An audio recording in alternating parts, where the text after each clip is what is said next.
Prievozká zábava sa uskutočnila ako pokus stmeliť, zblížiť a rozšíriť komunitu obyvateľov počas dobrej nálady, hudby a tanca. Zároveň nadviazala na tradíciu, ktorá tu už v minulosti bola a spojením dvoch občianskych združení sa ju podarilo obnoviť. Stretli sme sa so zástupcami občianskeho združenia Náš prievoz a povedali sme si, že v prievoze už dávno nebola žiadna spoločenská akcia, ktorá by bola pre nás prievozčanov. Tí, ktorí tu nás žijeme, ktorí tu bývame, väčšinou sme chodili na plesy väčšieho rozmeru, tak sme si povedali, že vyskúšame prvý pilotný ročník prievozskej zábavy. Účasť je bohatá, bez toho, aby sme to nejako propagovali, reklamovali, tak sa vlastne 100 lístkov predalo vlastne v priebehu nejakého mesiaca. No a výhoda je to, že tu máme takú krásnu sálu, lebo vlastne to je pôvodný kultúrny dom, ktorý bol postavený niekedy po vojne. A teda stále akože tým, že ho obnovili a že tu tá sála zachovala aj s pódium, tak to akože sme... A podporíme miestny podnik zase prievozky, má to viac benefitov. Ja by som takú zábavu doprial každej časti Ružinova, ale my tu v prievoze tak sme takí súdržní, všetci sa poznáme tým, že to je taká dedina uprostred Bratislavy. Je to úžasné.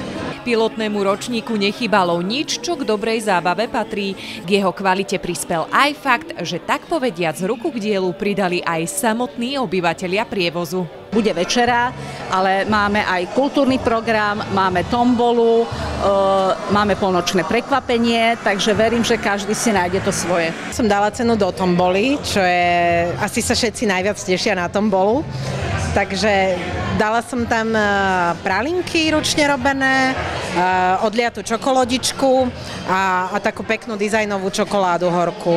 My sme navštívili toto podujatie preto, lebo bývame už dlhé roky v prievoze a záleží nám na tom, aby sme mali dobré susedské vzťahy, aby sme sa poznali, lebo si myslíme, že to zlepšuje kvalitu života u nás v prievoze.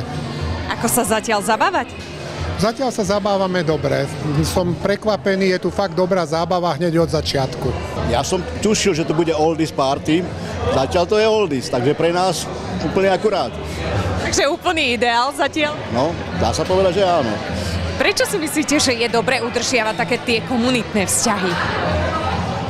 Lebo je to krásne, ako tak stretávať sa s ľuďmi, ktorých poznáte dlhé roky. Nechcem hovoriť koľko rokov, aby som dámy neurazil, ale ako je to úžasné, že spolu fungujeme, žijeme, stretávame sa. Keďže tu žijem celý život, tak ma to teda zaujalo a ja sa tomu teda veľmi teším, lebo nielen teda moja mamina, ale aj moja omama sem chodili sa baviť do tohto breveru na Báli, takže ja v tom nejak tak pokračujem a tomu sa veľmi teším, že tu takéto niečo vzniklo práve, lebo doteraz to tu nebolo. Prečo si myslíte, že v období fašiangov si tí prievozčania zaslúžia takú vlastnú zábavu? To je dobrá otázka. Myslím si, že ľudia by sa mali vedieť baviť. Raz som počúvala jedného veľmi múdreho človeka, keď je čas pracovať, tak treba pracovať. Keď je čas modliť sa, treba sa modliť. A keď je čas zabávať sa, tak sa treba zabaviť.